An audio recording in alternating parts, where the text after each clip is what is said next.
Na mhujambo ndugu msikilizaji na mtazamaji wa Radio Television Ngyoku International. Imani yangu kubwa ni kwamba umuzima wa afya hapo ulipo na umuheri. Mimi ni wako Zakayo Chubaka Pascale au niite Professor International. Kama ilivyo kawaida ni kuombe uweze kujiabone na uweze kulike alafu partager kwa wengine ili nao waweze kuiona kama ulivyoona. Na ndugu msikilizaji, karibu kwenye kipindi chetu cha yanayojiri sasa hivi, ikiwa ni takriban toka siku 3 bado hatujachangamka, lakini leo hii nimekuja tena kuchangamsha kulingana na yanayojiri kwenye maeneo kaza wa kaza, haswa mashariki mwa Jamhuri ya Kidemokrasia ya Kongo. Na moja kwa moja tujielekeze huko Kilembwe, ambako kwenye kijiji kijulikanacho kama Maimoto hapo jana kumeweza kuripotiwa mashambulizi ambayo yalipelekea kifo cha askari wawili wa Jamhuri ya Kidemokrasia ya Kongo FARDC, ambayo yalikuwa ni mapambano waliokabiliana kati ya wazalendo zidi ya askari wa Jamhuri ya Kidemokrasia ya Kongo FARDC, ambao hapo jana wa jeshi la Jamhuri ya Kidemokrasia ya Kongo lilianza mara moja kutoka maeneo waliokuwa wakiadhibiti ili kulinda usalama, wakiwa wanajielekeza kwenye mji mkuu wa Kilembwe kutoka huko Maimoto. Wazalendo walitaka kuweza kuwashurutisha kubaki hapo, aidha kuweza kuacha silaha zao na kwenda wakiwa mikono mitupu. Hapo jeshi la Jamhuri ya Kidemokrasia ya Kongo liliweza kukataa, ndipo wazalendo walipoanza kuwashambulia na kuwapiga risasi hapo hapo na kupelekea kifo cha askari wawili wa Jamhuri ya Kidemokrasia ya Kongo na majeraha, na wengineo wakijitupa ndani ya pori na kupotea pasipo na kufahamu namna walivyotembea. Wakati hayo yakijiri hapo jana huko Walungu kumeweza kuripotiwa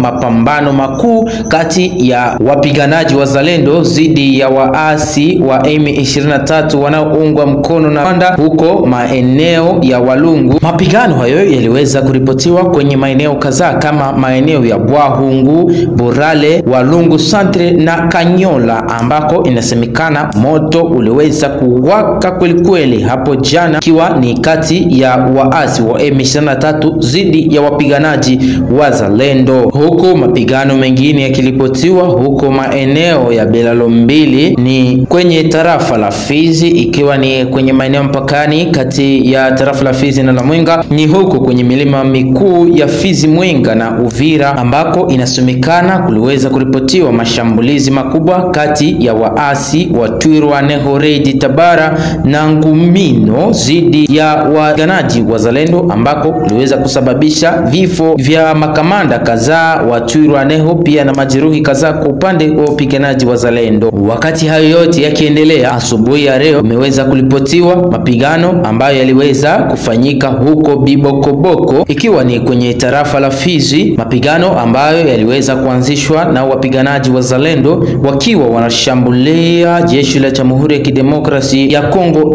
FARDC, mapigano ambayo yalipelekea vifo vya askari wawili wa Jamhuri ya Kidemokrasia ya Kongo FARDC na majeruhi kadhaa, huku kwa upande wa wazalendo kukiwa kumeweza kuripotiwa askari mmoja aliyejeruhiwa, huku viongozi wa askari ya Jamhuri ya Kidemokrasia ya Kongo FARDC wakiripotiwa mojawapo kujificha na wengine kujulikana walipoelekea. Na ndugu msikilizaji, wakati hayo yote yakiendelea, ripoti nyingine zinasema kuwa waasi wa Twirwaneho Redi Tabara Ngumino sasa kumeingia marumbano makubwa kati zidi ya viongozi walioshimikwa baada ya kufa kwa Kanali Muhasi Kanali Lukundo Makanika. Tukujuze kuwa baada ya kufa kwake Kanali Muhasi Lukundo Mishere Makanika, alikiti alichokuwa akikishikilia kiliweza kukamatwa na kunaye mwenzake wa zamani Charles Sematama, ambaye kwa sasa ndiye anaongoza Twirwaneho, Ngumino na vikundi vingine vya wazalendo kama wanavyojiita wao wenyewe Wanyarwanda, wanaojiita Wanyamlenge. Lakini tukujuze kuwa kabla ya kufa kwake Makanika, Charles Sematama ambaye kwa sasa ndiye kiongozi wa Twirwaneho na Ngumino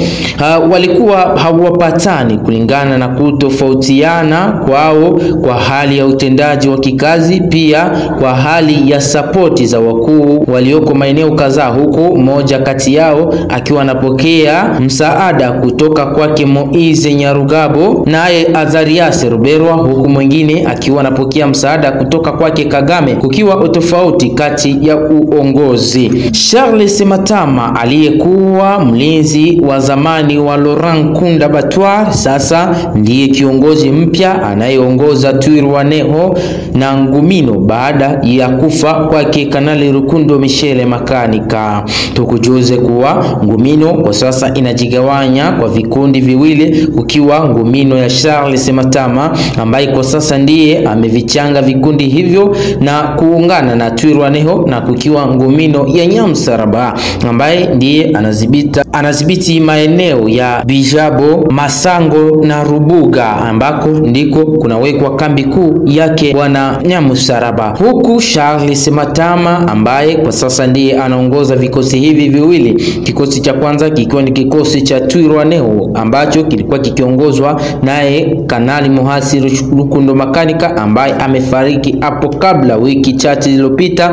na kwa sasa anapelekeshwa vibaya, yani akiwa anapelekeshwa vibaya naye Kagame kwa kuwasaliti wenzake ambao kwa sasa wanajiita Wanyamlenge walioweza kukataa kujiunga na M23 toka hapo zamani. Mengi zaidi ndugu msikilizaji kwa kipindi kinachokuja hapo baadaye, kulingana na mgogoro unaoendelea kati ya watu hawa wawili, kati ya Wanyamlenge ambao wana kikundi chabo cha Twirwaneho na zidi ya Ngumino ya Nyamsaraba, pia na Ngumino ya Charles Matama ambao kwa sasa ameunganisha na Twirwaneho, ikiwa na ugomvi wao kati ya Rwanda, ikiwa ni Kagame kuwashutumu kwa kuto kukubali kuunga M23 mkono huku kwenye mkoa wa Kivu Kusini. Na ndugu msikilizaji, mengi zaidi kwa kipindi kinachokuja hapo kabla. Mimi ni wako Zakayo Chubaka Pascal, nite Professor International.